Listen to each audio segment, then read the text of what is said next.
ರಾಜ್ಯ ಬಿಜೆಪಿ ನಾಯಕರ ನಾಯಕತ್ವ ಸಹಿಸದೆ ಪಕ್ಷದಿಂದಲೇ ಆಚೆ ಹೋದ ಯತ್ನಾಳ್ ಈಗ ಮುಂದಿನ ಬಾರಿ ಸಿಎಂ ಆಗಲು ಓಡಾಡ್ತಿದ್ದಾರೆ. ಆದರೆ ಯತ್ನಾಳ್ ಉತ್ತರ ಕರ್ನಾಟಕ ಭಾಗದವರು. ಅವರ ಸಂಪರ್ಕ ದಕ್ಷಿಣ ಕರ್ನಾಟಕ ಭಾಗದಲ್ಲಿ ಅಷ್ಟಾಗಿಲ್ಲ. ಇದಕ್ಕಾಗಿ ಯತ್ನಾಳ್ ಅನೇಕ ಪ್ರಯತ್ನಗಳನ್ನು ಪಡ್ತಿದ್ದಾರೆ. ಕಳೆದ ಬಾರಿ ಮದ್ದೂರಿನಲ್ಲಿ ಗಣೇಶ ಗಲಾಟೆಯಾದಾಗ ಅಲ್ಲಿಗೆ ಬಂದು ದೊಡ್ಡ ಮಟ್ಟದ ಜನಸಾಗರವನ್ನೇ ಸೇರಿಸಿದ್ರು. ಈಗ ಮತ್ತೊಂದು ಅವಕಾಶ ಯತ್ನಾಳ್ಗೆ ಬಂದಿದ್ದು. ಈಗ ತಾನೇ ಮುಖ್ಯಮಂತ್ರಿ ಆಗಿರೋ ಡಿ.ಕೆ. ಶಿವಕುಮಾರ್ ತವರು ಜಿಲ್ಲೆಗೆ ಬಂದು ಅವರ ವಿರುದ್ಧವೇ ಸಮರ ಸಾರಿದ್ದಾರೆ. ಬಿಡದಿ ಟೌನ್ಶಿಪ್ ಮಾಡಬೇಕು, ರೈತರು ಭೂಮಿ ಕೊಡಬೇಕು ಅಂತ ಡಿ.ಕೆ. ಶಿವಕುಮಾರ್ ಅನೇಕ ದಿನಗಳಿಂದ ಹೇಳ್ತಲೇ ಇದ್ದಾರೆ. ಆದರೆ ಇದಕ್ಕೆ ರೈತರು ಮಾತ್ರ ವಿರೋಧ ಮಾಡ್ತಿದ್ದಾರೆ. ಯಾವುದೇ ಕಾರಣಕ್ಕೂ ಭೂಮಿ ಬಿಡಲ್ಲ ಅಂತಿದ್ರೆ ಡಿ.ಕೆ. ಶಿವಕುಮಾರ್ ನಾನೂ ಬಿಡಲ್ಲ ಅಂತಿದ್ದಾರೆ. ಹೀಗಾಗಿ ಯತ್ನಾಳ್ ಇಲ್ಲಿಗೆ ಬಂದು ರೈತರ ಭೂಮಿಗೆ ನುಗ್ಗಿ ಎಲ್ಲವನ್ನೂ ಪರಿಶೀಲನೆ ಮಾಡಿದ್ದಾರೆ. ರೈತರು ಬೆಳೆದ ಬೆಳೆಗಳನ್ನು ವೀಕ್ಷಿಸಿದ್ದು ಇದನ್ನು ಬರಡು ಭೂಮಿ, ಕೃಷಿಗೆ ಯೋಗ್ಯವಲ್ಲ ಅಂತಿದ್ದ ಡಿ.ಕೆ. ಶಿವಕುಮಾರ್ಗೆ ಸಾಕ್ಷಿ ಸಮೇತ ಕೌಂಟರ್ ಕೊಟ್ಟಿದ್ದಾರೆ. ಯಾವುದೇ ಕಾರಣಕ್ಕೂ ಡಿ.ಕೆ. ಶಿವಕುಮಾರ್ ಇಲ್ಲಿ ಟೌನ್ಶಿಪ್ ಮಾಡಬಾರದು, ನಾನು ರೈತರ ಪರ ನಿಲ್ತೇನೆ ಅಂತ ಯತ್ನಾಳ್ ಹೋರಾಟಕ್ಕಿಳಿದಿದ್ದಾರೆ. ಸನಾತನದಲ್ಲಿ ನಿಸರ್ಗಕ್ಕೆ ಹೆಚ್ಚು ಪ್ರಾಧಾನ್ಯ ಯಾಕೆ ಕೊಟ್ಟಾರಂದ್ರೆ ಇವೆಲ್ಲ ಇದ್ದಿದ್ದಕ್ಕೆ ಮಾನವ ಸಂಕುಲ ನಾವು ಇವತ್ತು ಜೀವನ ಮಾಡ್ತಾ ಇದ್ದೀವಿ ಸಂಕೇತ. ಮತ್ತು ಅಂಥದ್ದನ್ನು ನೀವು ಮುಖ್ಯಮಂತ್ರಿಗಳೇ ಹಾಳು ಮಾಡ್ಲಿಕ್ಕೆ ಹೊಂಟಿದ್ದೀರಿ. ಇಂಥದನ್ನು ಮಾಡಬೇಕಾದ್ರೆ ಎಷ್ಟು ವರ್ಷ ಬೇಕಾಗ್ತದೆ? ನೀವು ಕಡಿದು ಬಿಡುವುದು ಎಲ್ಲನೂ JCB ಹಚ್ಚು ಎಲ್ಲನೂ ಹಚ್ಚಿ ಈ ಒಂದು ಗಿಡ ತಯಾರಾಗಿ ಹೋದ್ರೆ ಅಷ್ಟು ದಿವಸಬೇಕು. ಇದೆಲ್ಲ ಆತ್ಮಾವಲೋಕನ ಮಾಡ್ತೀವಿ. ಎಲ್ಲಿ ಬಂಜರು ಭೂಮಿ ಇದೆಯಾ, ಕೃಷಿಗೆ ಯೋಗ್ಯವಲ್ಲದ ಭೂಮಿಯಲ್ಲಿ ನೀವು ಹೊಸ ನಗರ ಕಟ್ಬೋದು. ಇನ್ನೂ 20 ಕಿಲೋಮೀಟ್ರ್ ದೂರ ಆಗಲಿ. ಈಗೇನು ಮೆಟ್ರೋ ಮಾಡ್ತಾ ಇದ್ದೀರಿ, ಮೆಟ್ರೋದಾಗ ಅಡ್ಡಾಡ್ತಾ ಇದ್ದೀರಿ. ಮೆಟ್ರೋಗೆ ಹೆಂಗೆ ಬಂದ್ರೆ ಅನ್ನೋದು ಗೊತ್ತಿಲ್ಲ ನಮ್ಗೆ. ಆ ಮೆಟ್ರೋ ಇಳಿದ ಕೂಡ ನಡ್ಕೊಟ್ಟು ಮನೆಗೆ ಹೋದ್ರೆ ನಮ್ಗೆ ಗೊತ್ತಿಲ್ಲ. ಮೆಟ್ರೋ ಉಪಯೋಗ ಮಾಡೋದಲ್ಲ, ಅದೇ ಮೆಟ್ರೋ ಮಾಡಿ. ಎಲ್ಲ ವಿದೇಶದಲ್ಲಿ ನೋಡಿ ಬರ್ತೀರಿ, ಮೆಟ್ರೋದ ಮಾಡಿದ್ದಾರೆ. ಅಲ್ಲಿ ಬಂಜರು ಭೂಮಿಯಲ್ಲಿ ಮಾಡಿರಿ. ಕೃಷಿಯೇತರ ಭೂಮಿ ಏನೂ ಬೆಳೆ ಇಲ್ಲ, ರೈತರಿಲ್ಲ, ಕುರಿ ಸಹಿತ ಅಲ್ಲಿ ಮೇವು ಸಿಗೋದಿಲ್ಲ ಅಂತಲ್ಲಿ ನಗರ ಕಟ್ಟಿ. ಕಾವೇರಿದಿಂದ ನೀರು ಹೋಯ್ತಿರೋ ಎದರಿಂದ ನೀರು ಹೋಯ್ತಿರೋ, ನೀರು ಒಯ್ರಿ ಒಂದು 20 ಕಿಲೋಮೀಟ್ರ್ 30 ಕಿಲೋಮೀಟ್ರ್ ಪೈಪ್ಲೈನ್ ಮಾಡಿ ಅಲ್ಲಿ ನಗರ ಆಗ್ತದೆ. ಇದು ನಮ್ಮ ನಿಸರ್ಗ ಉಳಿತದೆ, ರೈತರು ಉಳಿತಾರೆ. ಇದರಲ್ಲಿ ಹೊಲಸು ರಾಜಕಾರಣ ಮಾಡಿಕೊಂಡು ಆ ರೈತರಿಗೆ 2 ಕೋಟಿ ಕೊಡ್ತೀನಿ, 3 ಕೋಟಿ ಕೊಡ್ತೀನಿ. ನಿಮ್ಗೆ ಉದಾಹರಣೆ ಹೇಳ್ತೀನಿ. 1963-64ರಲ್ಲಿ ಕೃಷ್ಣಾ ಮೇಲ್ದಂಡೆ ಯೋಜನೆಗೆ ಭೂಸ್ವಾಧೀನ ಮಾಡಿದೆ. ಒಂದು ಎಕರೆಗೆ ಎಷ್ಟು ಕೊಟ್ಟಿರ್ಬೋದು ನಾನು ನಿಮ್ಗೆ ಹೇಳ್ತೇನೆ, 2 ರಿಂದ 3 ಸಾವಿರ. ಇವತ್ತು ಎಲ್ಲ ರೈತರು ನಾಶ ಆಗಿಬಿಟ್ಟಿದ್ದಾರೆ. ನಾವು ಮನೆ ಬಾಗಲಕೋಟೆ ಉಪಚುನಾವಣೆ ಹೋಗೋದ ಒಂದು ಹಳ್ಳಿಗೆ ಹೋಗಿದ್ದೆ, ಆಲ್ಮಟ್ಟಿ ಡ್ಯಾಮ್ ಪಕ್ಕದ ಹಳ್ಳಿ. ಅಲ್ಲಿ ಯುವಕರು ಬಂದು ಹೇಳಿದ್ರು, ಇದು ಏನು ನಮ್ಮದು ಮನೆಗಳು ಪುನರ್ವಸತಿ ಕೇಂದ್ರ ಏನಿದೆಯಲ್ಲ, ಇದನ್ನು ದಾಟಿದ್ರೆ ಎಲ್ಲ ಸರ್ಕಾರ ಭೂಸ್ವಾಧೀನ ನೀರಾವರಿ ಸಲಹೆ, ಉದ್ಯೋಗ ಇಲ್ಲ, ಏನೂ ಇಲ್ಲ, ಹಾಳು ಬಿದ್ದಾರೆ. ಹಾಗೆ ಮುಂದೆ ಅದನ್ನೂ ಇಲ್ಲಿ ಈ ಪರಿಸ್ಥಿತಿ ಬರಬಾರದು. ಅದಕ್ಕೆ ಮುಖ್ಯಮಂತ್ರಿಗಳು ಇನ್ನೊಮ್ಮೆ ಅದನ್ನು ಪರಿಶೀಲನೆ ಮಾಡಬೇಕು. ಮನುಷ್ಯತ್ವ ಇಟ್ಕೊಂಡು ನಾವು ಮುಖ್ಯಮಂತ್ರಿ ನನ್ನ ಕೊನೆಯ ಆಸೆ ಇತ್ತು, ಆಗಿದ್ದೀನಿ, ಇನ್ನಾರೇ ಜನರ ಸಲಾಗಿ ಏನಾರು ಕೆಲಸ ಮಾಡೋದು, ಒಳ್ಳೇದು ಮಾಡೋಣ ಅಂತದ್ದು ದೇವರು ಆ ಅಜ್ಜಪ್ಪಯ್ಯ ಅವರಿಗೆ ಬುದ್ಧಿವಾದ ಹೇಳಿ. ಎಲ್ಲ ಅಜ್ಜಯ್ಯನ ಮಾತು ಕೇಳ್ತಾರಲ್ಲ, ಅಜ್ಜಯ್ಯ ಇಂಥದನ್ನು ಹೇಳಿ. ಅರೇ ಮುಖ್ಯಮಂತ್ರಿ ಮಾಡೋದು ಅಲ್ಲ, ನಿಸರ್ಗ ಉಳಿಸಪಾತ್ ಒಂದು ಮಾತು ಅವ್ರ ಕಡೆಯಿಂದ ಬರಲಿ, ಅವ್ರಿಗೂ ನಾನು ಕೇಳ್ಕೊತೀನಿ. ನಾಳೆ ವಿಧಾನಸಭೆಯಲ್ಲಿ ಇದನ್ನು ಪ್ರಸ್ತಾಪ ಮಾಡ್ತೇನೆ. ಸರಿಯಾಗಿ ಉತ್ತರ ಕೊಟ್ಟು ಮುಖ್ಯಮಂತ್ರಿಗಳು ದೊಡ್ಡ ಮನಸ್ಸು ಮಾಡಿ ನಾವು ಬಿಡದಿ ಭೂಸ್ವಾಧೀನ ಪ್ರಕ್ರಿಯೆಯನ್ನು ಕೈ ಬಿಟ್ಟಿವಿ ಅನ್ನೋಂಥ ಘೋಷಣೆ ಮಾಡಿದ್ರೆ ನಾನು ಅಲ್ಲಿ ಅಭಿನಂದನೆ ಸಲ್ಲಿಸಿ ಅವ್ರು ಸನ್ಮಾನ ಮಾಡ್ತೇನೆ. ಇಲ್ಲಾಂದರೆ ನಾನು ಅಹೋರಾತ್ರಿ ಧರಣಿ ಮಾಡ್ತೇನೆ.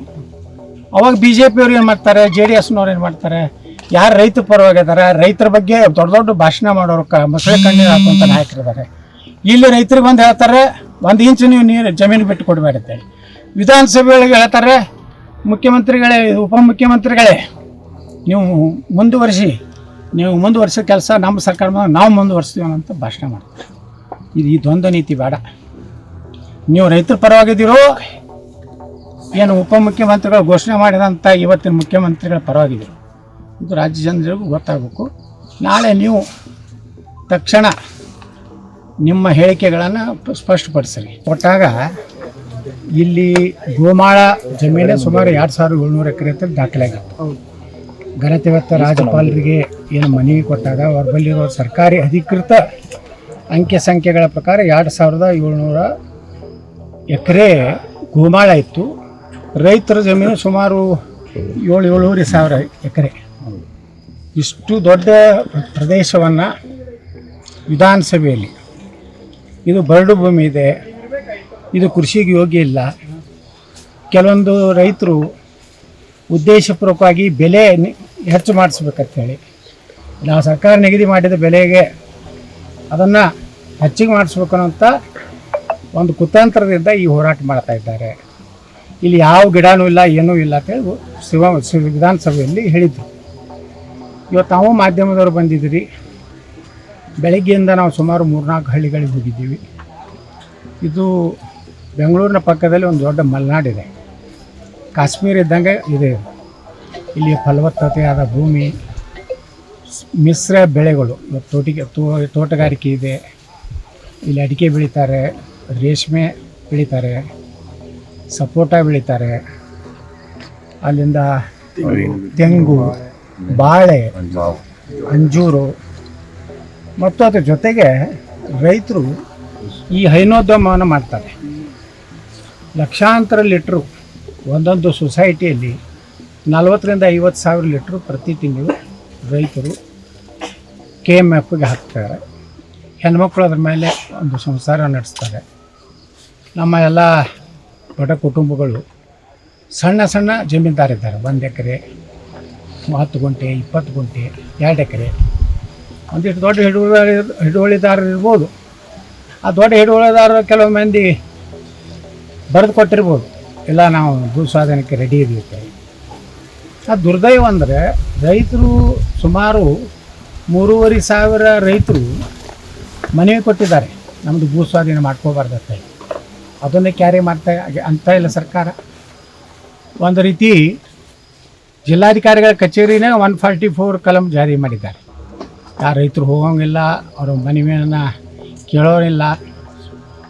ಇಷ್ಟು ಮಾಡೋಕ್ಕಿಂತ ಅವರೇ ಹಳ್ಳಿಗೆ ಜಿಲ್ಲಾಧಿಕಾರಿ ಬಂದಿದ್ದರೆ, ಯಾರು ಬರಡು ಭೂಮಿ ಅಂತೇಳಿ ವಿಧಾನಸಭೆಯಲ್ಲಿ ಹೇಳಿದ್ರಲ್ಲ, ಅವರು ಇಲ್ಲೆಲ್ಲ ಅಡ್ಡಾಡಿಬಿಟ್ರೆ ಈ ಬೆಂಗಳೂರಿನ ಪಕ್ಕದಲ್ಲಿರುವ ಬಿಡದಿ ಸ್ವರ್ಗವನ್ನು ನೋಡಲಿಕ್ಕೂ, ಒಳ್ಳೆ ಗಾಳಿ ತೊಗೊಳ್ಲಿಕ್ಕೂ ಒಂದು ಅವಕಾಶ ಇತ್ತು.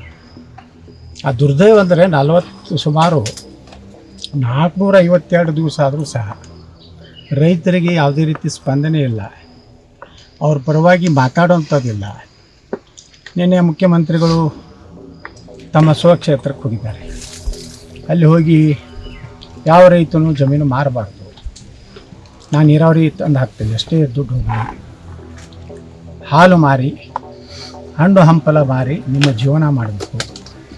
ಜಮೀನು ಮಾರ್ಕೊಂಡು ಬೆಂಗಳೂರಿನಲ್ಲಿ ಗಾರಿ ಕೆಲಸಕ್ಕೆ, ಫುಟ್ಪಾತ್ ಮೇಲೆ ಕಡಲೆಗೆ ಬೀಜ ಮಾರಲಿಕ್ಕೆ ಬರಬಾರ್ದು ಅಂತೇಳಿ ತಮ್ಮ ಕ್ಷೇತ್ರದ ಜನರಿಗೆ ಅವರು ಹಿತವಚನ ಹೇಳ್ತಾರೆ.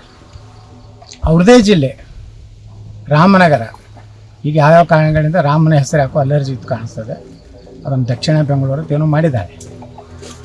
ಇಂಥ ಒಂದು ಪರಿಸ್ಥಿತಿಯಲ್ಲಿ ನಾವು ಮುಖ್ಯಮಂತ್ರಿಗಳಿಗೆ ಇನ್ನೊಮ್ಮೆ ಆತ್ಮಾವಲೋಕನ ಮಾಡ್ಕೊಳ್ಳಿಕ್ಕೆ ಕೇಳ್ಕೊತೀನಿ. ಯಾಕಂದರೆ ಇವರು ರೈತರೇ ಅಲ್ಲ, ಇವರು ತಮ್ಮ ಜೀವನ ಕಟ್ಕೊಂಡಿದ್ದಾರೆ. ಸಾವಿರಾರು ವರ್ಷಗಳಿಂದ ಈ ಒಂದು ಭೂಮಿ ಇಷ್ಟೆಲ್ಲ ತಯಾರಾಗಬೇಕಾದ್ರೆ ಒಂದು 5-10 ವರ್ಷದ ಅಲ್ಲ, ಸಾವಿರಾರು ವರ್ಷದಿಂದ ರೈತರು ತಮ್ಮ ಕುಟುಂಬವನ್ನು ಸಾಕೊಂಡು ತಮ್ಮ ಜೀವನವನ್ನು ಭಾಳ ಅತ್ಯಂತ ದೇವ್ರು ಕೊಟ್ಟಂಥ ಎಷ್ಟೇ ತಿಂಗಳಿಗೆ ಬರಲಿ ಅದರಲ್ಲಿ ತಮ್ಮ ಜೀವನ ನಡೆಸ್ತಾ ಇದ್ದಾರೆ. ಹೆಣ್ಮಕ್ಕಳು ಇವತ್ತು ಹಾಲು ಮಾರಿ ತಮ್ಮ ಕುಟುಂಬವನ್ನು ನಿರ್ವಹಣೆ ಮಾಡ್ತಾ ಇದ್ದಾರೆ. ಅದಕ್ಕೆ ನಾನು ಸರ್ಕಾರಕ್ಕೆ ಹೇಳಕ್ಕೆ ಬಯಸ್ತಾ ಇದ್ದೀನಿ. ಮತ್ತು ಇಲ್ಲಿ ಒಂದೇ ಜನಾಂಗದವರೆಲ್ಲ, ಹಿಂದುಳಿದವರು, ದಲಿತರು, ಎಲ್ಲ ಜನಾಂಗದವರು ಇದ್ದಾರೆ. ಮತ್ತು ಕೆಲವೊಂದು ರೈತರು ಯಾರಿಗೆ ಜಮೀನಿಲ್ಲ, ಅವರು ಯಾವ ರೈತರು ತಮ್ಮ ಕಡೆ ಕುಟುಂಬದಲ್ಲಿ ಸದಸ್ಯರು ಕೃಷಿ ಮಾಡೋಕ್ಕೆ ಇಲ್ಲ, ಬೆಂಗಳೂರಿನಲ್ಲೋ ಎಲ್ಲೋ IT BT ಎಲ್ಲೋ ಹೋಗಿಬಿಟ್ಟಿದ್ದಾರೆ, ಅಂಥವ್ರ ಜಮೀನನ್ನು ಹಿಡಿದು ಪಾಲಿನಲ್ಲಿ ಏನೋ 50-50 ಅವ್ರು ಮಾತಾಡ್ಕೊಂಡಿರ್ತಾರೆ. ಏನು ಬೆಳೆ ಬರ್ತದೆ ಅರ್ಧ ನಿನಗೆ ಅರ್ಧ ನಮಗೆ ಅಂತ. ಅಂಥವ್ರು 1,000 ಕುಟುಂಬಗಳದಾವೆ ಇಲ್ಲಿ. ಅವ್ರಿಗೂ ಭವಿಷ್ಯ ಹಾಳಾಗ್ತದೆ, ರೈತರ ಭವಿಷ್ಯ ಹಾಳಾಗ್ತದೆ. ಅದರ ಜೊತೆಗೆ ನಿಸರ್ಗ, ಪರಿಸರ, ಇಷ್ಟೆಲ್ಲ ಪರಿಸರ ಇದ್ದಂಥ ಇಲ್ಲಿ ಬಂದುಬಿಟ್ರೆ ಎಂತೆಂಥ ಎಸಿನೇ ಬೇಕಾಗಿಲ್ಲ, ಅಷ್ಟು ಸ್ವರ್ಗ ಸುಖ ಐತಿ.